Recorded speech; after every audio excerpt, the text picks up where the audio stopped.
How you doing, Doc? Oh, I feel as though a bronze mallet has cracked my skull. Look, Doc, take the time that you got to. Mr. Sowrick, Miss Northup and Mr. Sneebly are currently in the clutches of a madman. My lucid nightmare of a hangover can wait. Well, if you're good to go, then let's do this. Right behind you, my friend. You as mad as me? Potentially more so. Fella won't know what hit him. Mobsters and monsters alike, beware! It's that time of the week once again, dear listeners, for The Questing Murders! We rejoin our heroes, half of them captured, in the clutches of a malevolent William DeMark, the Questing Killer. What is the devious plot to destroy the glorious city of wizards? What lies in store for Northup and Sneebly? Will Sowrick and Razumil be able to find them and put an end to the serial killer?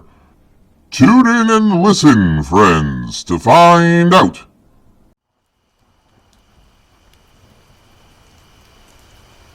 So it's some kind of toxin he's been using, not an enchantment? If he was telling the truth, then yes. And considering the strange effect it had on myself, as well as Miss Northup, I'm inclined to believe him. I guess that makes a kind of sense. Sadistic bastard. The goal ain't just to kill, it's to make him suffer. And I would posit that it is likely in part to obfuscate the authorities. If they're looking for an enchantment, as Sneebly originally believed it to be, then they wouldn't be considering an airborne assailant. Right. But we know that he wasn't exactly figuring on having to take down a skeleton with it. At least, not when he made the crap initially. I'd be willing to bet it was some kind of repurposed trench weapon. At least at its base, I guess. Guy's got some kind of wicked chemistry skills. Though, that being said, it is dangerously effective. I felt as though my flesh, my organs, everything had grown back. I'm sorry, Doc. It's not your fault, Mr. Sowrick. Had we known, we would have come prepared. Wait, did you hear that? What ho! Oh, gods above. Hidalgo, you just about got your head blown off. You are both alive! Excellent! What on earth happened to you, Mr. Hidalgo? As those rapscallions attacked your bastion of justice, I noticed that your plan was to flank them from the side.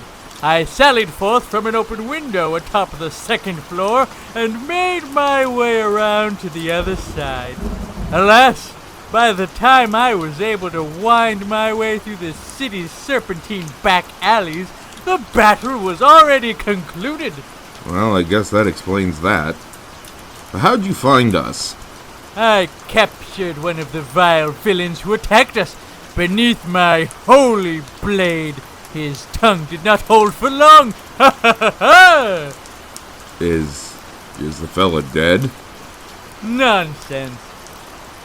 I think. Comforting. Truly.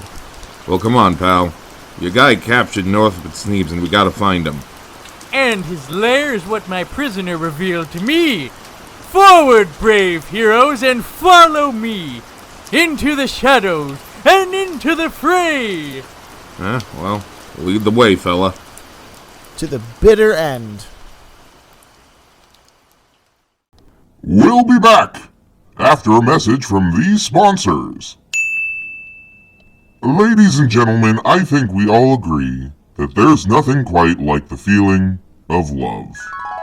And Succubi Seasonals wants to help you find a match today. Succubi Seasonals and their line of adult entertainments, from monthly magazines to Nickelodeons, has a brand new offer just for you. They are now offering space for personal ads in their monthly magazines.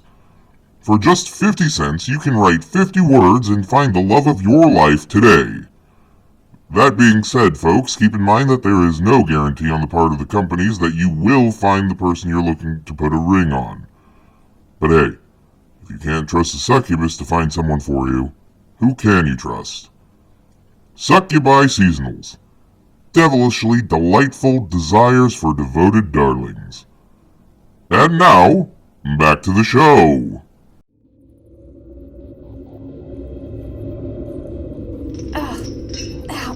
My head. God's above. Did anyone catch the plates on that truck that just hit me? Northup, finally! You're awake! Sneebly? Where are you? Right next to you. He's got us blindfolded.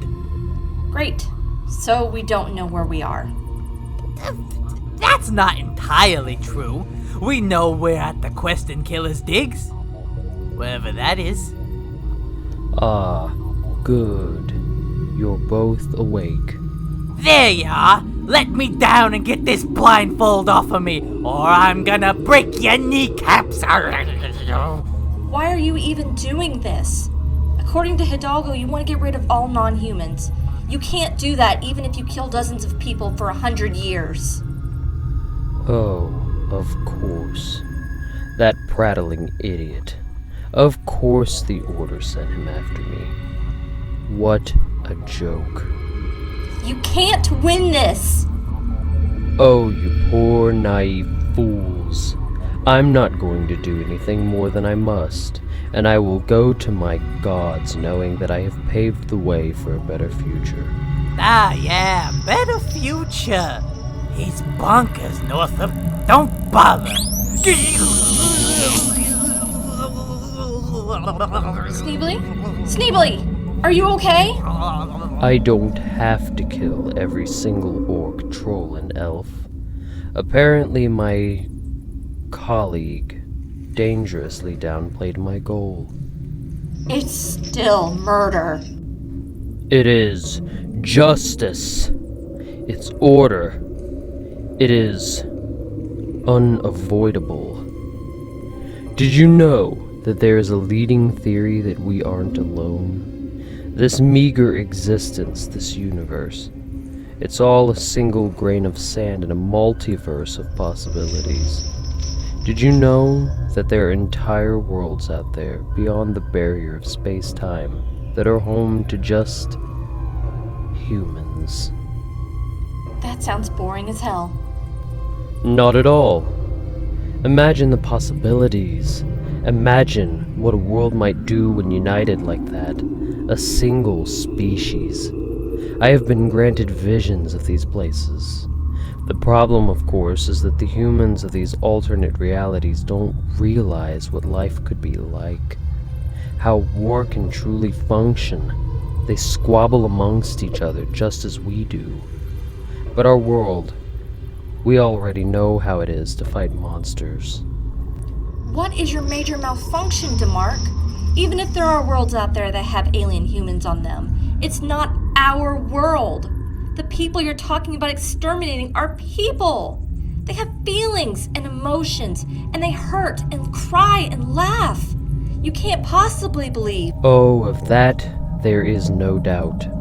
I am committing an evil deed in my actions here, but it will result in a world united.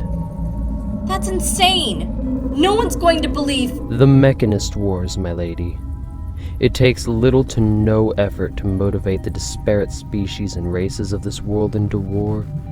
I am simply guiding the executioner's axe. Your companions discovered as much when they followed me to the Pine Barrens. The disenfranchised of this city will be their own downfall, and they will cause havoc. And when they cause hysteria, others, such as the Koshers, will step up to fight.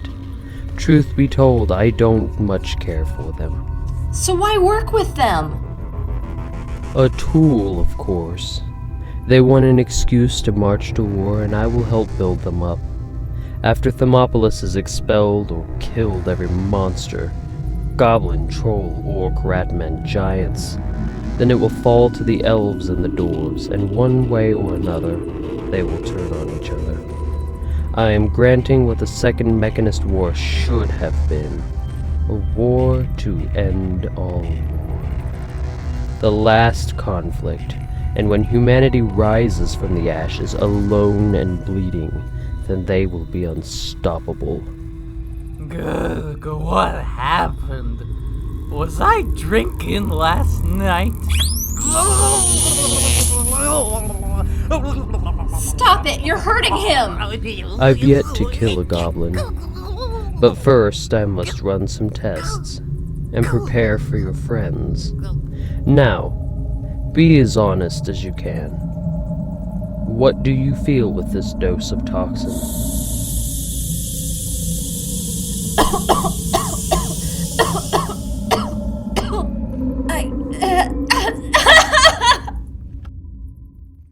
What will happen next, dear listeners? Will William DeMarc be able to spark the war to end all wars? Will our valiant detectives be able to put a stop to his cruelty and torture? What nefarious plans does the questing killer have in store for the team? Find out all this and more the next time on The Questing Murders. If you like your programming mixed with great music, tune in for the Tidy Tusks Radio Hour every Thursday at 5 p.m.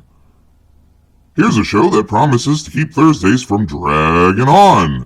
So keep an eye on your local newspapers for the time of Tidy Tusks Time. This is Johnny Rockwell speaking for Thaumopolis News Radio. Keep your days magical, folks.